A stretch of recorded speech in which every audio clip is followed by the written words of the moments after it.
Emma Wilson stepped off the dusty stagecoach in Meadowbrook, clutching her small brown suitcase with trembling hands.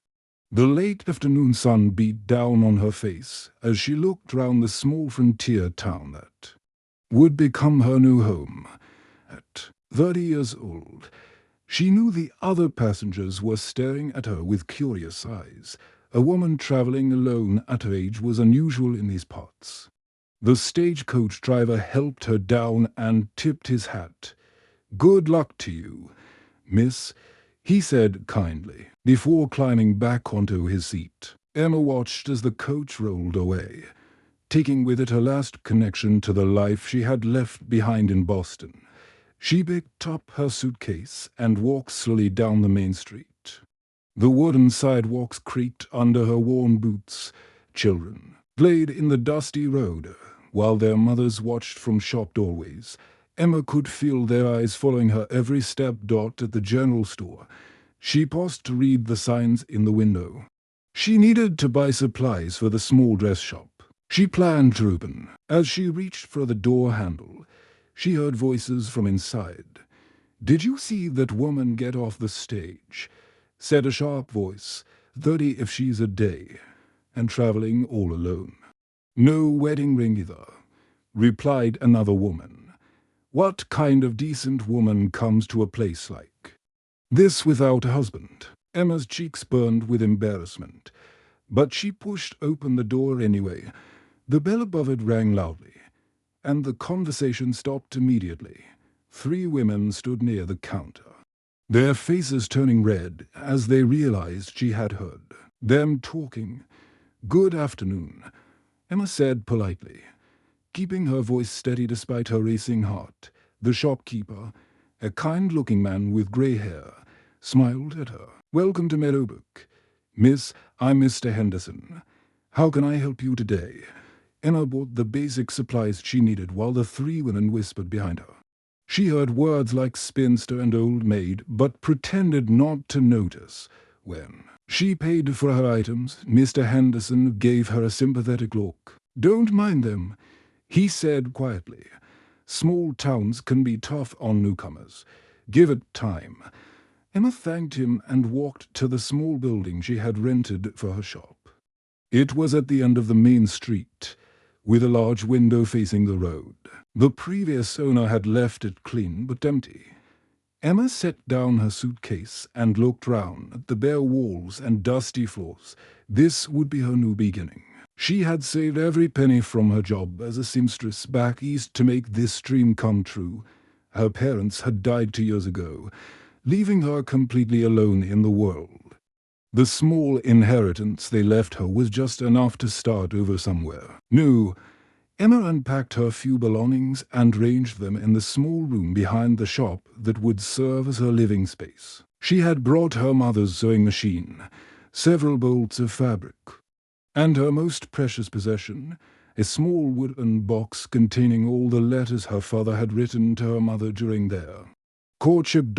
As evening approached, Emma sat by her window and watched the families of Meadowbrook walking home from their daily activities. Mothers carried babies while fathers held the hands of small children. The sight filled her with a deep longing that she tried to push away. She had always dreamed of having a family of her own. As a young woman, she had been courted by 7 whole men back east, but none of them had captured her heart. Her friends had married and started families while she remained single, caring for her aging parents and working to support them. Now, at 30, she knew most people considered her too old for marriage and children. The women at the general store had made that very clear. But in her heart, Emma still hoped that love might find her, even in this remote frontier town. The next morning, Emma opened her shop for the first time. She had painted a simple sign that read Emma's Dress Shop and hung it above the door. She arranged her fabrics in the window and set up her sewing machine near the back. Throughout the day, a few curious townspeople stopped to look through her window, but no one came inside. Emma worked on a simple blue dress, trying to ignore The stares and whispers from passers-by dotted as the weeks passed. The pattern continued. Emma would open her shop each morning with hope, working on beautiful dresses and hoping for customers. But the townspeople seemed to avoid her, treating her like an outsider who didn't belong. The children were the cruelest of all. They would run past her window in groups, calling her names and laughing. Old spinster lady. They would shout, crazy cat lady, even though Emma didn't own any cats. Each night, Emma would close her shop and retreat to her small room, where she would cry into her pillow. The loneliness was overwhelming, and the constant judgment from the townspeople made her question whether she had made a terrible mistake in coming to Meadowbrook. But Emma was stronger than she appeared. She had survived the death of both parents, and starting over with nothing, she would find a way to survive this too. 3 months had passed since Emma Wilson arrived in Meadowbrook, and the whispers had only grown louder and more cruel. What started as curious glances had turned into open mockery that followed her everywhere she went. Emma tried her best to ignore the hateful words, but each comment felt like a knife cutting deeper into her already wounded heart. The worst part was Sundays. Emma had always found comfort in church back east. But here in Meadowbrook, even the house of God felt like a place of judgment. She would sit alone in the back pew, listening to the sermon while feeling the stares of the other churchgoers burning into her back after service. There was always a social gathering in the church hall. Emma knew she should probably stay home, but something inside her refused to let the townspeople drive her away completely. She would help serve food and drinks, hoping that by being useful, she might learn some acceptance. On this particular Sunday, Emma was ladling punch into cups when she heard Mrs. Foster's sharp voice cutting through the cheerful chatter of families. Mrs. Foster was the banker's wife, a woman who seemed to take pleasure in other people's misfortunes. That Emma Wilson is cursed. I tell you, Mrs. Foster announced to a circle of women gathered near the dessert table. Mark my words. God didn't bless her with children because something's wrong with her, a woman her age. Still unmarried and childless. It's not natural. Emma's hand trembled as she continued serving punch, pretending she hadn't heard. But Mrs. Foster wasn't finished with her cruel assessment. My herald says she's probably barren as a winter field. Mrs. Foster continued, her voice carrying clearly across the room. What man would want to tie himself to a woman who can't give him sons? Mrs. Clark, the preacher's wife, nodded in agreement. 30 years old and never been married. She's too old and set in her ways now. No decent man would want a barren woman like that. The other women murmured their agreement, casting pitying looks in Emma's direction. Some shook their heads sadly, as if Emma were already dead and they were mourning her wasted life. Others looked at her with barely disguised disgust, as if her unmarried state were somehow contagious. Emma's hands shook so badly that she nearly dropped the punch ladle. She set it down carefully and took a deep breath, trying to steady herself. Round her, families laughed and talked while children ran between the tables, their joyful shouts echoing off the church hall walls. She watched as young mothers bounced, babies on their hips, and older women fussed over toddlers. The men stood in groups discussing farming and business while keeping one eye on their playing children. Everyone seemed to belong to someone, to be part of something larger than themselves. Emma felt like she was looking at life through a window, always on the outside looking in. The emptiness inside her chest felt so deep and wide that she wondered if it might swallow her whole. She had dreamed of having children since she was a little girl herself. She had imagined teaching a daughter to sew, or watching a son take his first steps. But at 30, those dreams felt further away than ever. When the social finally ended, Emma walked home alone through the quiet streets. Other families walked together, fathers carrying sleepy children, while mothers gathered up leftover food. And forgotten toys. Emma's footsteps echoed hollowly on the wooden sidewalk. Back in her shop, Emma lit a single oil lamp and sat down at her sewing machine. On her work table lay a tiny white dress she was making for Mrs. Henderson's new granddaughter. The fabric was delicate and soft, with small pearl buttons and intricate embroidery round the collar dot as Emma worked on the tiny sleeve. She thought about the baby who would wear this dress. Someone else's precious child, someone else's joy and hope for the future. Her tears began to fall onto the white fabric, and she had to stop sewing to wipe them away before they stained the delicate material. Maybe they're right, she whispered to the empty room. Maybe there really is something wrong with me. Maybe I'm not meant to have the love and family I've always wanted. The words felt like poison in her mouth, but they had been repeated so often by the townspeople that Emma was starting to believe them. She had always thought that love would find her eventually, that somewhere there was a man who would see past her age and unmarried state to the woman she truly was, but sitting alone in her shop, surrounded by dresses made for other women's special occasions, Emma began to wonder if she had been fooling herself all along. Perhaps she really was destined to live and die alone, remembered only as the strange spinster who once ran a dress shop in Meadowbrook. The loneliness was becoming unbearable.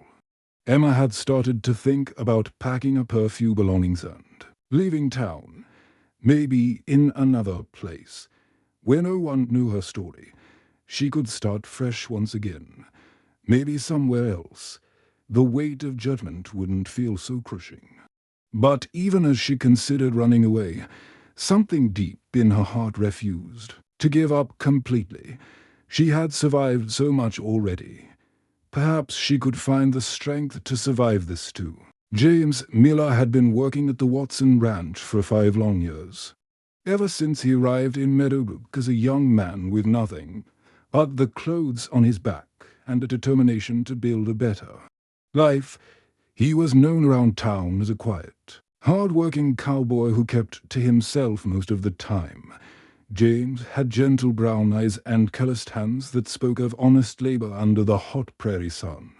Unlike many of the other ranch hands who spent their free time drinking and causing trouble in town, James preferred to read books by lamplight in his small cabin or tend to the vegetable garden he had planted behind the bunkhouse. He was the kind of man who always tipped his hat politely to ladies on the street and would stop to help a neighbor fix a broken fence without expecting payment. James had noticed Emma Wilson from the very first day she stepped off the stagecoach. While other men in town barely glanced at the newcomer, something about her quiet dignity and the sadness in her eyes caught his attention. He watched from across the street as she struggled to carry her heavy suitcase to her new shop. And he had wanted to help her, but his natural shyness held him back. Over the months that followed, James became increasingly disturbed by the way the townspeople treated Emma. He saw how the women would stop talking when she walked by, how they would whisper and point at her when they thought she wasn't looking. He noticed how the children would run past her shop calling cruel names, and how Emma would quickly turn away to hide the hurt in her eyes. What bothered James most was that Emma never fought back or said an unkind word about anyone. Even though they treated her so poorly, she simply held her head high and continued with her daily routine, opening her shop each morning and closing it each evening with the same quiet grace. One hot Tuesday afternoon, James rode into town to pick up supplies for the ranch. He tied his horse outside Henderson's general store and pushed through the heavy wooden door. The familiar smell of coffee, leather, and dry goods filled his nostrils as he made his way to the counter where Mr. Henderson was, weighing out sugar.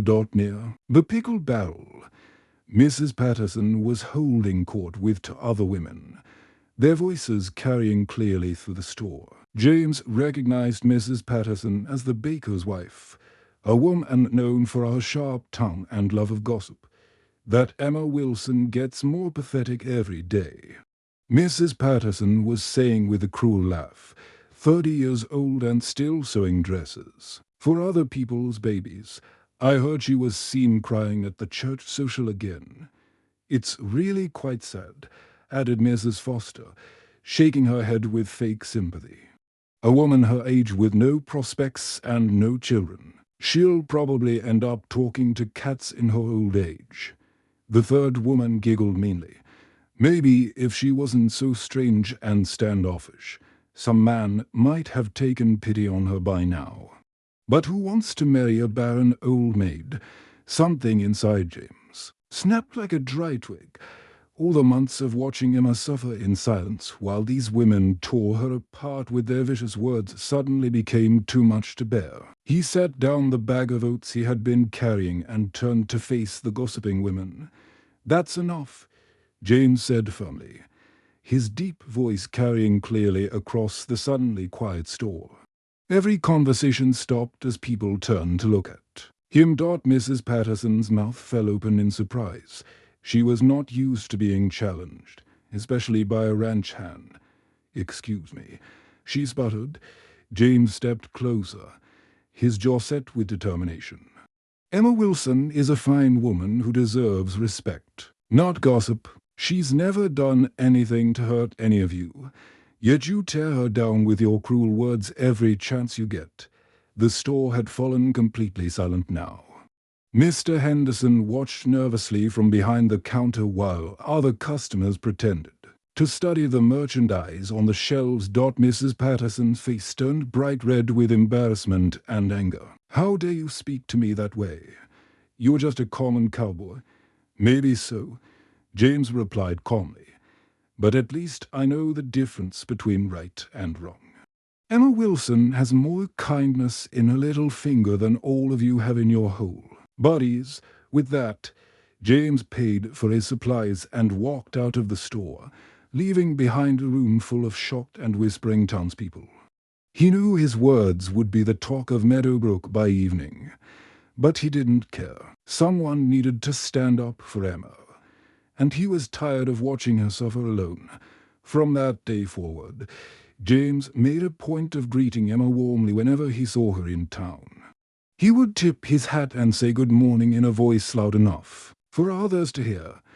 When he noticed a shop sign had come loose in a windstorm, he fixed it without being asked, staying after dark to make sure it was secure. James began bringing Emma fresh vegetables from the ranch garden, claiming they had more than they could use. Emma was surprised by his kindness, but grateful for the friendship that slowly began to grow between them. Spring had finally come to Meadowbrook after a long, harsh winter.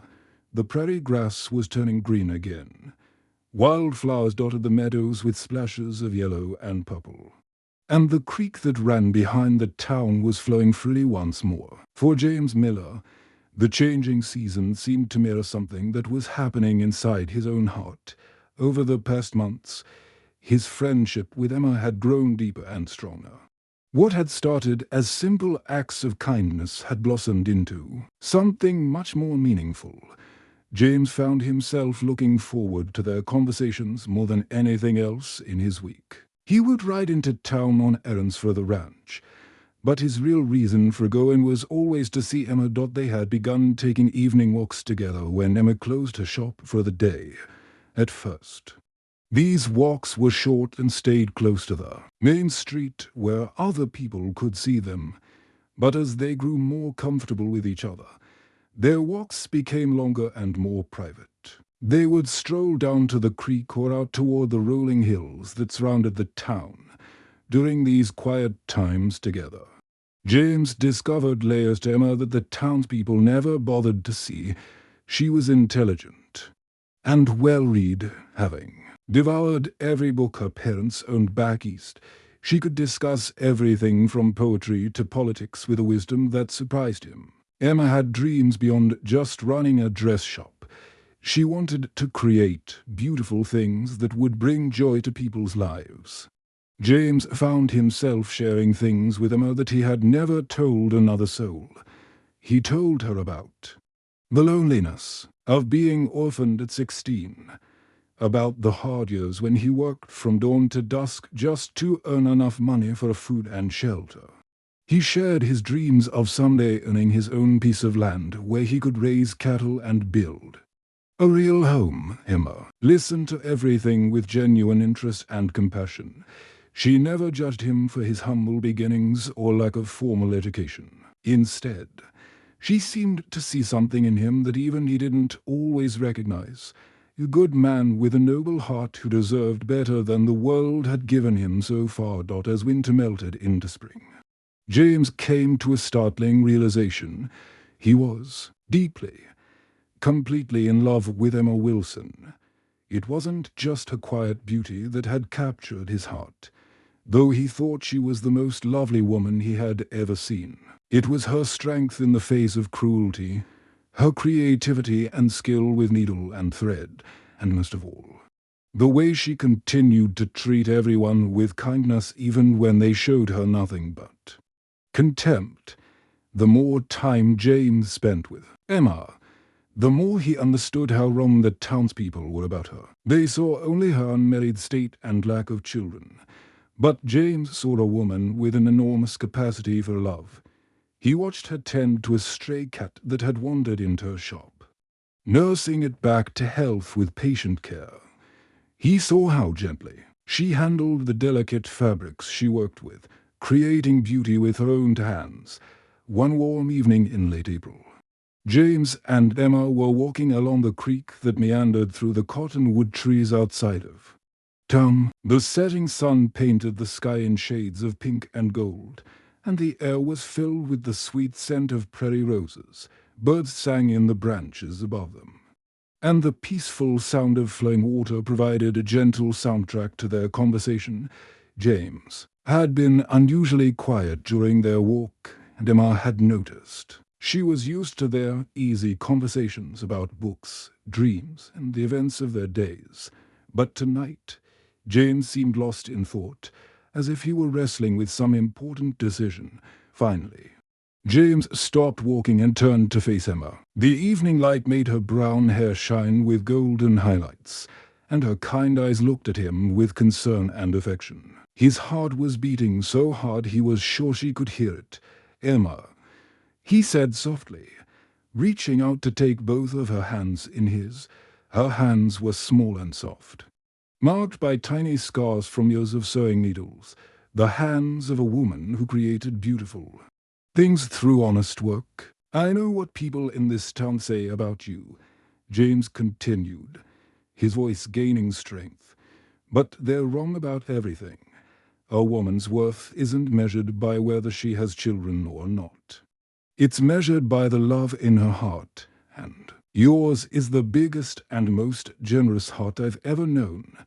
Emma's eyes filled with tears, but James could see they were tears of joy mixed with disbelief. She had been told so many times that she was worthless because she was unmarried and childless that she had almost started to believe it herself. "But James," she whispered, her voice trembling, "what will people think? I'm 30 years old with no children.